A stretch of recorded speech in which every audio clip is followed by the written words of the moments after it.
କେତେ ଜଣ ମୋଟ ଆହତ ହେଇଛନ୍ତି ଏବଂ କାହିଁକି ଘଟଣା ଘଟିଲା ଏଥିରେ କିଏ କାହାକୁ ବର୍ତ୍ତମାନ ଗିରଫ କରାଯାଇଛି? ଦେଖନ୍ତୁ କାଲି ଉପରବେଳା ପ୍ରାୟ 4:30 ସମୟରେ ସେ ସାଇନ୍ସ ପାର୍କ ବସ୍ତିରେ ଗୋଟେ ଫ୍ୟାମିଲି ଭିତରେ ଗଣ୍ଡଗୋଳ ହେଇଛି। ସେଥିରେ ଟୋଟାଲ 3 ଜଣ ଇଞ୍ଜର୍ଡ ଅଛନ୍ତି। ତ ମାଇନର इंजुरी 2 जनकर अच्छी आ जड़े मेजर इंजुरी अच्छी से हॉस्पिटलाइज बर्तमान होती।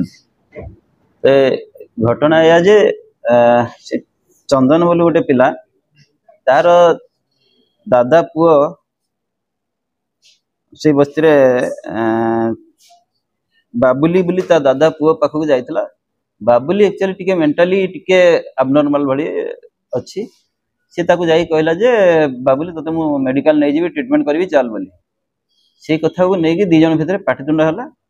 पाटितुंड हेकरी 2 जन भितर ठेला पेला ହେଇଛି। बाबुली हठात गोटे छुरी भी बाहर करिछि एवं से ठेली देबारु चंदन तळे पड़ जाइछि। सेठी जो तांकर घर आगरे जो ड्रेन ले पड़ जाइछि।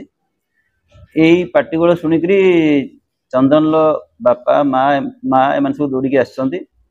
ता माँ जेतोळे आगरे पळे आसीछि बाबुली कौन करथिला से गोटे छुरी धरिथिला। ता से छुरीटा बुलिया द्वारा ता माँ रो पेट टिके कटि जाइछि एवं ता बापार भी मुंडरे टिके आघात ହେଇछि। एयाकु देखिकरी चंदन पाखरे पड़था गोटे बाउंस बाड़ी रे ता मुंड को प्रहार करछि पिटिछि जा फल कि तार हेड इंजुरी अधिक अछि एवं से संग संग ताको मेडिकल नै जायथिले। मेडिकल ताको कटक रेफर करथिले। कटक रु से बर्तमान पळे आसीकरी अपोलो हॉस्पिटल रे ट्रीटमेंट अछि। ता कंडीशन क्रिटिकल अछि। सर रिसेंट जो मानसिक जे दुर्बल थिला सेही आधार से कोई काम तो करछि ना किछि नहीं व्यक्तिगत अक्रोश किसी नथिला तांकर सेमती आगु किसी रिपोर्ट नाही कि सेमान भीतर किसी गंडगोल नथिला।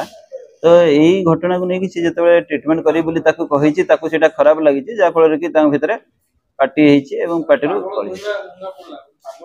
पागल तो ताकू कहि नाही जे ताकू भलो करिया को से कहउतला चल तते मु मेडिकल नै जिवि भलो करिया पई। तो सेटा को से रागी जाइछि। रागी करी तांग भीतर ठेला पेला माडो गळ ठेला पेला ହେଇछंती।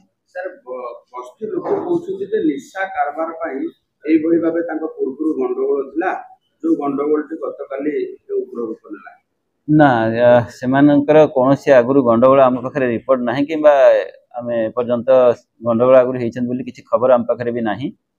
तो नॉर्मली से माने गोटे फैमिली रो दादा पुतरा माने 4 भाई माने सब तांगर बापा ए सब 4 भाई थिले जे एक्चुअली जे अछि बर्तन अंडर ट्रीटमेंट ता बापा भी जने जेई थिले रिटायर करथिले।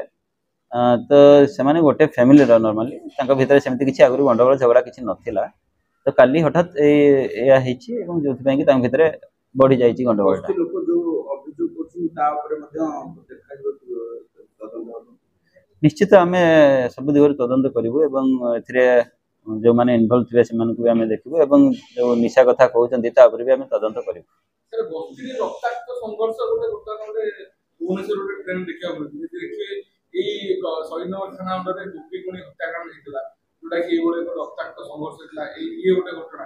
तो याको दृष्टि रखी कोन प्रिवेंटिव मेजर्स आपण नउछन बा सेमि किछि प्लान करछथि बा स्पेशल इंस्ट्रक्शन किछि रहिछि डिपार्टमेंट देखो तो से इश्यू पर आम एक्चुअली हमर पेट्रोलिंग टाको टिके इंटेंसिफाई करिछु अधिक माने नॉर्मली इवनिंग आवर रे अन्य समय हम पीसीआर को मूवमेंट करूछु बस्ती भितरे। तो निशा कारबार काले चलथो से ऊपर भी हम नजर रखिछु एवं से गुडा भी रेड करा जाउछि। तो आम प्रिवेंटिव मेजर नउछु पेट्रोलिंग दउछु।